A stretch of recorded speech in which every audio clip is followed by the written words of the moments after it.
Bom dia. Bom dia. Como é que estão os senhores? Bem? Acordaram hoje para vencer? Amém. Amém? Para a glória de Deus? Amém. Então a palavra de hoje, sabe qual que é? Nunca desista. Amém. Ó, tremendo, hein? Palavra bíblica motivacional. Queridos, começou o ano de 2024, mas para muitas pessoas parece que nada mudou. Sabe por quê? Porque tem muita gente, talvez não seja o seu caso, mas possa ser alguém que vai nos ouvir, que está passando por grande dificuldade, grande luta, na área emocional, sentimental, financeira, na área de doença. A área de doença é terrível. A doença vem para desestruturar a família. E talvez muitas pessoas estão passando por essa crise, né? E precisa de ter coragem, fé, disposição para continuar vencendo. O texto base para essa manhã, para nós meditarmos, está lá no Salmo 11. Ele só tem 7 versículos, então eu vou ler ele todo, até porque nós vamos estar também comentando todo o Salmo. Esse Salmo é um Salmo de cântico, um Salmo de louvor, de adoração. Ele é, na verdade, um louvor, um coro, né? Diz assim, olha, com Deus, o Senhor, estou seguro. Isso é Davi já afirmando no Salmo. Não adianta me dizerem, fuja como os pássaros para as montanhas. Versículo 2, porque os maus já armaram os seus arcos e de tocar e apontam as flechas para atirar nas pessoas direitas. O que pode fazer as pessoas honestas quando as leis e os bons costumes são desprezados? Versículo 4, o Senhor Deus está no seu santo templo, o seu trono está no céu, ele vê todas as pessoas e sabe o que elas fazem. O Senhor examina os que lhe obedecem e também aqueles que são maus. Com todo o coração ele detesta os que gostam de praticar violências. Deus faz cair enxofre e brasa sobre os maus, ele os castiga com ventos que queimam como fogo. E terminando o versículo 7, olha só como Davi vê o cuidado de Deus sobre a sua vida. O Senhor faz o que é certo e ama a honestidade. As pessoas que são obedientes a eles viverão na sua presença. No momento de dor, de crise, de sofrimento, de lutas, de dificuldades, não existe um lugar melhor do que estar na presença do Senhor. Amém? Eu inicio contando para vocês algo da minha vida. Quando criança, eu ouvia muito das minhas irmãs e da minha mãe, logo após uma briga que acontecia na minha casa, logo após a violência do meu pai, que ele era o pivô de toda a situação, logo depois que ele batia na minha mamãe, que ele sangrava eu e as minhas irmãs, batendo, jogando a nossa cabeça na parede, quebrando as coisas dentro de casa, logo após aquela cena terrível, assim, apavorante, desesperadora para uma criança, a minha mãe e as minhas irmãs, eu ainda muito pequeno, ouvi elas dizer assim, me dá vontade de morrer, me dá vontade de acabar com a minha vida, ou então dizia assim, me dá vontade de cavar um buraco e entrar dentro, sumir, para nunca mais se encontrar. Outras vezes ela disse assim, me dá vontade de pegar uma rua, uma estrada e sair andando, sem rumo, sem caminho, sem direção, não sei para onde. Mas por que isso? Por causa do desespero. Talvez não é por acaso que você está viajando e você vê um andarilho, né? Certamente ele saiu com esse propósito, angustiado, com lutas, com dificuldades, não conseguiu superar e ele resolveu sair mundo afora, sem direção, em desespero. Tomara que isso nunca aconteça com você. Tomara que você continue sendo essa pessoa centrada, equilibrada, correta, coerente nas suas coisas, madura nos seus relacionamentos, convicta e realizadora. Essa é a minha oração, o meu pedido a Deus para com a sua vida, para com a minha vida. Mas olha, não é assim. Existem hoje e no momento, não centenas, mas milhares de pessoas que estão em um beco sem saída, que estão sendo ameaçadas de morte por conta de agiota, que estão passando, como eu disse aqui, doenças terríveis dentro da sua casa, que estão desesperadas. E elas querem o quê? Desistir. E a pior coisa para um ser humano é quando ele desiste daquilo que Deus colocou na vida dele. Porque todas as promessas de Deus são magníficas, são poderosas. Raciocina comigo aqui quando o anjo chegou para Maria. Ele disse: ó, agraciada entre as mulheres, bendito o fruto do vosso ventre, Jesus. Ora, a notícia foi muito boa, Maria seria a mãe de Jesus, mas preste atenção, logo que ela engravida, houve um escândalo, José não entendeu, teve crise, queriam matá-los, queria matar a criança Faraó. Por que veio tanta luta, tanta dificuldade, tanta perseguição, tendo em vista que ser mãe de Jesus era um privilégio, que somente uma mulher agraciada e visitada pelo Espírito Santo poderia ser. Então, não se engane. Quando você está conquistando na vida, quando você está crescendo na vida, quando você está realizando, virão lutas, virão dificuldades, virão problemas, virão crises. Só que tem pessoas que não têm estrutura emocional, não têm estrutura espiritual, não têm estrutura nem física para suportar os problemas. E elas então são abatidas. Aqui nós vemos Davi, homem de Deus, segundo o coração de Deus, estava no pasto, agora estava no palácio. Certamente ele estava sendo perseguido. Aliás, nesse momento aqui, segundo alguns historiadores, ele ainda não estava no palácio, ele estava sendo perseguido por Saul. Outros dizem que ele estava no palácio, mas sempre em guerra. Então ele estava sendo aprisionado, perseguido pelos seus opositores. E aí, queridos, os amigos de Davi, os conselheiros de Davi, chegavam para ele e falavam assim, no versículo 1, com Deus o Senhor estou seguro. Sabe por que ele falou isso aqui? Porque a parte B do versículo fala assim, ó, não adianta me disserem, fuja como um pássaro para as montanhas. Você já percebeu que quando você está passando uma dificuldade na sua vida, se você não souber com quem buscar conselho, você está enrolado. Porque alguém vai falar assim, rapaz, larga a mão desse casamento seu. Essa mulher sua está gorda, cheia de celulite, enjoada, feia, não faz nada, não faz comida para você, não lava. Rapaz, sai fora. Não é assim?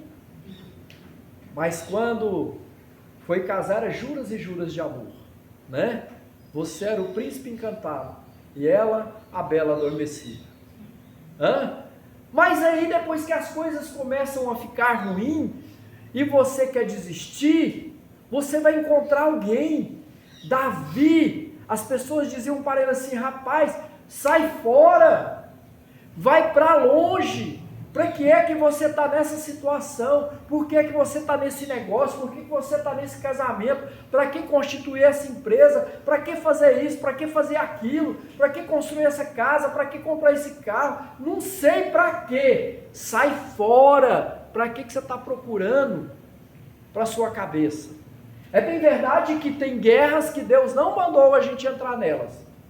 E você entra de obiúdo que você é, ou por não ouvir a voz de Deus. Por isso que Davi, sempre que ele ia para a guerra, ele sabia que tinha que guerrear. Mas sabe o que ele fazia? Ele consultava a Deus. Ele sabia que Ai estava tinha que ser destruída, mas ele orava e falava, Deus, eu devo ir. Outra ocasião lá, os soldados vieram, pegaram os seus filhos, as suas esposas, as esposas e os filhos dos seus valentes e levou. Ele podia ir, ele tinha um grande exército. Ele orou e falou, Deus, eu devo ir. Mas deixa eu te falar, tem coisas que o Senhor nos deu como conquista, seja espiritual, seja material, seja relacionamento, e você precisa lutar por isso, você precisa persistir e nunca desistir. Aliás, uma das coisas mais tremendas, poderosas e maravilhosas que a gente vê no ser humano é a sua persistência. Eu faço uma coisa há tantos anos. Não se engane, A cada dia que você faz o que você faz, ela fica mais perfeita. Eu não sou um profissional, só um profissional. Eu creio que na minha área eu sou um bom profissional. Por quê? Porque já faz anos e todos os dias chega coisa nova, todo dia a gente aprende. Sabe por que que eu cheguei a esse resultado, a esse êxito, a esse reconhecimento? Por conta da persistência. Davi também, alguém falou para ele, não moço, desiste, sai fora. Se a minha mãezinha tivesse desistido do casamento, talvez não teria hoje eu e as minhas irmãs, casados, abençoados, estruturados na vida, encaminhado para o crescimento, para o progresso, para a conquista, se ela tivesse desistido do meu pai. Então a palavra hoje, queridos, é não desistir. Por quê? Versículo 2, porque os maus já armaram os seus arcos e de tocar e apontam as flechas para atirar nas pessoas direitas. Saiba que se você estiver fazendo certo, fazendo o correto, muitos virão contra a sua vida, irão ter inveja de você, ciúme de você. Ah, mas eu não sou nada, eu não tenho nada. Você se engana. As pessoas têm inveja por aquilo que você é, ou até por aquilo que você vai ter ou vai ser. Já tem inveja de você. E às vezes a gente não percebe, mas inimigos estão às espreitas para nos destruir. Agora veja o que diz o versículo 3: o que pode fazer as pessoas honestas, quando as leis e os homens, e as leis e os bons costumes são desprezados. E outra versão fala assim: o que podem fazer o homem quando os fundamentos são destruídos. Outra versão diz isso. Agora eu te pergunto, está tudo bem, tudo muito bom, mas aí algo ruim acontece na sua vida. Aquilo que você projetou, aquilo que você sonhou, aquilo que você teve como, vamos dizer assim, o descanso para os meus dias, vai ser depois que eu concluir tudo isso. Aí está tudo estruturado, não sei o que é, você sabe na sua vida. Aí vem algo e destrói tudo. Como fica o seu coração? Você não entra em desespero? Queridos, são milhares que estão em desespero. São filhos que viram os seus pais sendo esbagaçados, perdendo braço e pernas numa guerra. São pais que viram seus filhos sendo levados pelos soldados. São casas que levou 30, 40 anos sendo construídas, carros sendo destruídos, casas sendo destruídas. Sabe o que vem para o coração dessa pessoa? Não quero saber de mais nada, eu quero é morrer. Eu vou pegar um caminho e vou sumir nele, e vou andar até chegar não sei aonde. Eu vou abrir um buraco no chão, eu vou entrar, eu vou desaparecer. E aí a pessoa vai para o caminho da solidão, chamado caminho da morte, ou seja, um suicídio. Mas nessa manhã, o Senhor nos mostra que Deus está no controle de todas as coisas. Olha o que diz aqui o versículo 5: os senhores examinam os que lhe obedecem, e também aqueles que são maus. Ou seja, ele está vendo a injustiça, ele está vendo a covardia, ele está vendo a dor, o assassinato, a fome, a miséria. Não pense que Deus está aquém da situação. Esse salmo diz que ele está no seu trono, e do seu trono ele vê os maus, ele vê os bons, ele conhece o seu coração, o seu sentimento, ele sabe qual a sua decisão nesta manhã. Ele te conhece, ele me conhece. E sabe o que acontece? Versículo 6: Deus faz cair enxofre e brasa sobre o mal. Ele os castiga com ventos que queimam como fogo. Não pense que as pessoas maldosas, covardes, assassinas, ladras, não pense que elas não vão cair no inferno, que elas não vão cair num lago de fogo ardente, que elas estão cavando a sua própria sepultura. Não pense que não vão, porque vão. A Bíblia diz lá em Gálatas que aquilo que o homem plantar, isso ele vai ceifar. Então não se engane, o Senhor está olhando para nós. Ele está olhando se você está sendo honesto, quando ninguém está perto. Ele está olhando aonde vai a sua mão, aonde olham os seus olhos, o que ouve os seus ouvidos, ou para onde caminham os seus pés. Não que ele está te policiando para te condenar, mas Ele está te olhando para te guiar pelo caminho da verdade. É o contrário, o diabo quer nos condenar, mas o Senhor, Ele nos ensina o caminho que nos leva ao êxito. E tem mais, termina assim, versículo 7, o Senhor faz o que é certo e ama a honestidade. Gente, se tem algo que nós estamos enfrentando hoje, chama crise de identidade. Você não sabe se as pessoas são verdadeiras ou se são falsas. Crise de identidade. Hoje a gente não tem amigo. Podia se contar pelo menos na palma das duas mãos. Nas duas mãos. Hoje com uma sobra dele. Porque não tem mais. Crise de identidade. Você não pode confiar nas pessoas mais. As pessoas muitas vezes não podem confiar em você. Porque existe ainda orgulho no seu coração. Existe desonestidade no seu coração. E por um momento ou outro você vai lesar alguém, mesmo sendo uma pessoa boa. Sabe por quê? Por causa do mal que está dentro de nós, o orgulho que está dentro de nós. Saiba que o Senhor está vendo, e Ele castiga aqueles que são desonestos. Porém, as pessoas que são obedientes a eles, viverão na sua presença. E aqui a gente conclui dizendo o seguinte, que se nós estivermos buscando ao Senhor, crendo nele, Ele vai cuidar de nós e da nossa família. Então nessa manhã eu quero falar para você mãe, falar para você pai, que possa estar com seu filho perdido nas drogas, que possa estar passando por grande luta. O Senhor nesta manhã está falando com você, está falando conosco. Ele está dizendo que se você confiar nele, se você não desesperar o seu coração, mas se esconder, como diz o Salmo 91, debaixo das asas do Senhor, crendo que nele, Ele é o esconderijo do Altíssimo. Se você esconder ali, nada vai derrubar a sua fé, nada vai tirar você do propósito, nada vai fazer com que você seja um homem e uma mulher de conquista nessa terra, nada. Mas sabe, não se engane, os problemas vêm, é por isso que existe o matemático.